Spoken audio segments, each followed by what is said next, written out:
तो दोस्तों हर वीकेंड कुछ नया अपडेट यूएस ईरान वॉर में आता है और ऐसा लगता है कि बस अभी होने ही वाली है डील। पिछले 2 हफ्ते इसी इंतजार में निकले हैं कि यूएस और ईरान की डील कभी भी हो सकती है।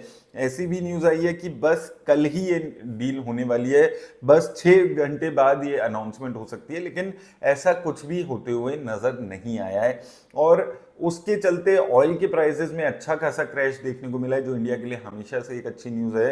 $110 तक पहुंच गया था क्रूड ऑयल का प्राइसेस, जो गिर के अभी $87 के आसपास हैं, जो कि एक काफी पॉजिटिव न्यूज इस वक्त आती हुई नजर आई है। लेकिन हर सैटरडे संडे के तरह इस संडे भी ट्रंप ने एक नया स्टेटमेंट जारी किया है, लेकिन वो स्टेटमेंट पुरानी स्टेटमेंट से काफी अलग है।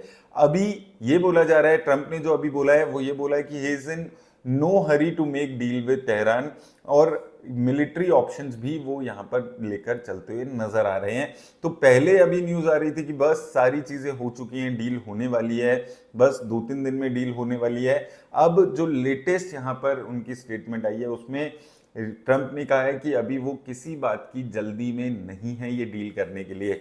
ऑलरेडी 93 डेज हो चुके हैं इस वॉर को चलते हुए, और अभी भी डील हो रही है नहीं हो रही है उस पर कोई भी क्लैरिटी नहीं आ रही है। हो क्या रहा है देखिए, आपको सही बताऊं, अगर क्रूड ऑयल के प्राइसेस ज़्यादा होने लगते हैं, $100 के पार होने लगते हैं, तो यूएस की तरफ से पॉजिटिव खबरों के रूमर्स फैलाए जाते हैं। ये 2 हफ्ते से 3 हफ्ते से देखने को मिल रहा है। उससे क्रूड ऑयल के प्राइसेस थोड़े से काम डाउन हो जाते हैं, और यही इस वॉर में जो सबसे बड़ी दिक्कत हो रही है वो यही हो रही है कि क्रूड ऑयल के प्राइसेस $60 से $100 पहुंच गए थे। तो जैसे ही क्रूड ऑयल के प्राइसेस ज्यादा होने लगते हैं तो ये मार्केट में न्यूज आ जाती है कि भाई कभी भी डील हो सकती है। ईरान मान गया है, यूएस मान गया है, दोनों आपस में मान गए हैं, नया फ्रेमवर्क चला गया है, मेमोरेंडम ऑफ अंडरस्टैंडिंग साइन हो चुका है, बस फाइनल अप्रूवल की वेट हो रही है ट्रंप की। इस टाइप की न्यूज आने लगती है, और जैसे ही चीजें कूल डाउन हो जाती हैं थोड़ा सा, तो सैटरडे संडे में ट्रंप कुछ नेगेटिव न्यूज दे देते हैं ताकि थोड़ा बहुत ऑयल के प्राइसेस बढ़े, और इसके बीच में वो उनकी अपनी ट्रेडिंग क्रूड ऑयल में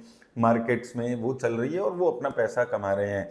डील हो रही है नहीं हो रही है, ये वॉर खत्म हो रही है नहीं हो रही है, ये अभी भी मार्केट में क्लैरिटी नहीं है, अनसर्टेनिटी बिल्कुल बनी हुई है।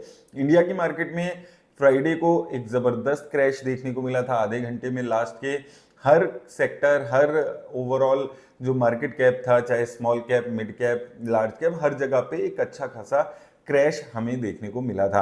अब देखिए मार्केट में ऐसी ही वॉलेटिलिटी रहने वाली है जब तक ट्रंप रहेंगे। एक दिन अच्छी न्यूज, एक दिन खराब न्यूज, एक दिन कल ही डील होने वाली है, बस 2-3 घंटे में डील हो जाएगी, बस हम डील अनाउंस करने वाले हैं, ऐसी भी चीजें वो बोल चुके हैं, वेरी शॉर्टली डील हो जाएगी। और अब फिर से बोल रहे हैं कि भाई किसी जल्दी में हम नहीं हैं डील साइन करने के। तो मार्केट में वॉलेटिलिटी आपको तैयार रहना होगा।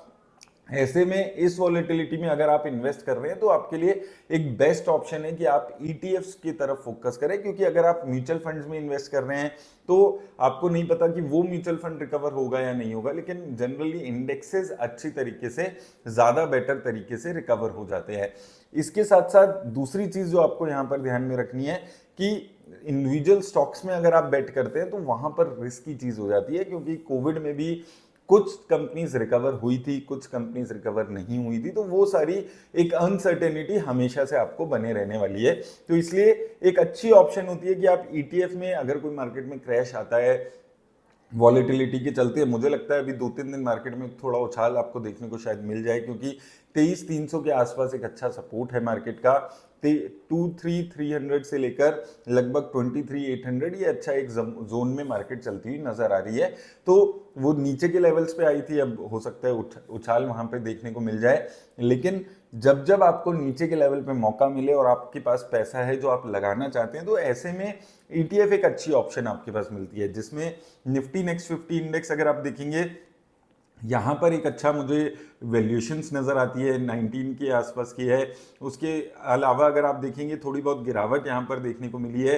तो अगर ये 68,000 के आसपास फिर से इंडेक्स आता है, कुछ मार्केट में नेगेटिविटी बनती है, तो 68,600, 68,500 की रेंज में एक अच्छा सपोर्ट यहाँ पर निफ्टी नेक्स्ट 50 इंडेक्स ने बनाया हुआ है। तो यहाँ पर आप इसके ईटीएफ को परचेज करने के बारे में सोच सकते हैं। निपन का काफ़ी अच्छा फेमस जूनियर 20 के नाम से इंडेक्स ETF है, उसको आप देख सकते हैं।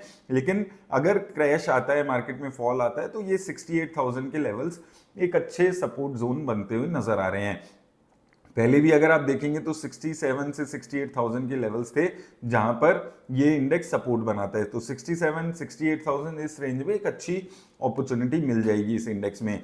सिमिलरली स्मॉल कैप इंडेक्स है जहां पर रिटर्न्स नहीं आई है, एक साल में बहुत ही बुरा हाल है और भी लंबे टाइम में बुरा हाल है। यहां पर अगर 17,000 पे ये इंडेक्स आता है, अभी 18,000 के आसपास चल रहा है।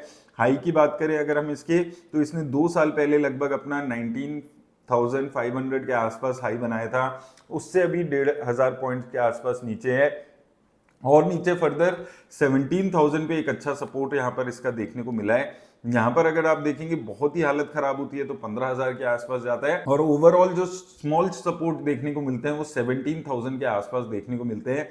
जहां पर अगस्त में भी इसने गिरावट में उछाल दिखाया था, उसके बाद जनवरी में 16,500 के आसपास आया था। तो 16,500 17,000 की जो रेंज है वो इस इंडेक्स में अगर आप ETF के थ्रू इन्वेस्ट करने के बारे में सोचते हैं तो एक अच्छी रेंज आपके लिए बनती हुई नजर आ रही है। इसके अलावा मिड कैप में बात करें तो देखिए मिड कैप में ऑलरेडी लगभग अपने ऑल टाइम हाई को छूकर ये इंडेक्स नीचे आया है। मुझे लगता है स्मॉल कैप निफ्टी नेक्स्ट 50 ये थोड़ा सा बेटर ऑप्शन है मिड कैप के लिए। लेकिन अगर आप मिड कैप में भी इन्वेस्ट करने के लिए सोच रहे हैं और फॉल का इंतजार में, तो वहां पर 15,000 का सपोर्ट या 59,000 के आसपास का सपोर्ट बनता है, जो कि जिससे अभी ये इंडेक्स लगभग अपना 2700 पॉइंट्स ऊपर चल रहा है। तो मिड कैप में वो लेवल्स आएंगे नहीं आएंगे, कोई और नेगेटिविटी आएगी तो वो लेवल्स आपको देखने को मिल सकते हैं। लेकिन मुझे लगता है निफ्टी नेक्स्ट 50 और स्मॉल कैप इंडेक्स ये दो इंडेक्स हैं जिन पे आपको नजर, इन लेवल्स पे जो हमने लेवल्स डिस्कस की है उस पे आप नजर रखेंगे और अगर फॉल आता है तो इनके ETF में अच्छी अपॉर्चुनिटी आपको मिल सकती है। लेकिन साथ में आपको ये भी ध्यान रखना होगा कि जरूरी नहीं है वो रिकवरी आपकी एक ही बारी में आ जाए, 2 महीने में 3 महीने में। बहुत सारी चीजें डिपेंड करेगी कि ये US और ईरान की वॉर का क्या होता है, क्रूड ऑयल के प्राइसेस में क्या चल रहा है, ये 2-3 चीजों की चीज रहेगी। US ईरान की वॉर ऐसे ही स्टेलमेट पोजीशन पे रही और क्रूड ऑयल के प्राइसेस जैसे अभी 100 से गिर के $87 के आसपास आ गए हैं और फर्दर गिर के अगर ये 80-75 इन लेवल्स पे आ जाते हैं तो US ईरान की वॉर में क्या चल रहा है क्या नहीं चल रहा दुनिया को फर्क पड़ना बंद हो जाएगा। तो हमारा मेन कंसर्न क्रूड ऑयल के प्राइसेस है, उनकी आपस में क्या लड़ाई चल रही है उससे कोई फर्क नहीं पड़ने वाला। जैसे यूक्रेन और रशिया की वॉर चल रही है, लगातार चल रही है, 3-4 साल हो चुके हैं, लेकिन अब मार्केट को और किसी और को इससे कोई फर्क नहीं पड़ता और यही चीज ईरान और US की वॉर में भी हो सकती है। लेट्स होप कि ये जो क्रूड ऑयल के प्राइसेस $87 के आसपास आए हैं ये फर्दर कूल डाउन ही होंगे और यहाँ से फर्दर नहीं बढ़ेंगे। तो भी मार्केट्स के लिए ये प्राइस इन कर लिया गया है कि ये साल $80-90 के आसपास रहेगा। लेकिन उसके साथ साथ भी आपको ये भी समझना होगा कि ओवरऑल बहुत ज़्यादा ग्रोथ इस साल में शायद आपको ना देखने को मिले। तो अगर मार्केट में नेगेटिविटी बन के क्रैशेस आते हैं तो उनमें ETF के थ्रू इन्वेस्ट करने की अपॉर्चुनिटी ज़रूर देखिएगा। तो उम्मीद है आपको हेल्प मिलेगी इस वीडियो से। धन्यवाद दोस्तों।